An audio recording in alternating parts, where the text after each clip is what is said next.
মেয়েদের ডিভোর্স হয় তিনটি কারণে।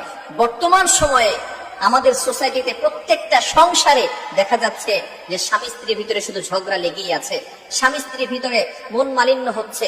এই স্বামী স্ত্রীর ভিতরে স্ত্রীরা যে ডিভোর্স প্রাপ্ত হয় তিনটির অন্যতম কারণ রয়েছে, এগুলো আমাদের জেনে রাখা দরকার।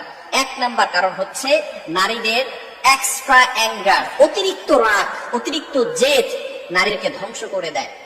নাম্বার 2, দ্বিতীয় নাম্বার হচ্ছে স্বামীর মুখে মুখে তর্ক করা। আদর্শ স্ত্রীর কাজ নয়।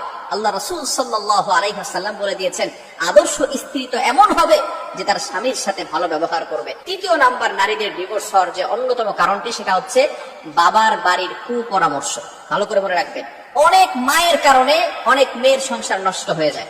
মা তাকে কুপরামর্শ দেয়, মা, তারপরে বোন, এরপরে ভাই, তাকে কুপরামর্শ দেওয়ার ফলে সে তার স্বামীর সাথে খারাপ ব্যবহার করে স্বামীর কাছ থেকে ডিভোর্স নিয়ে নেয়।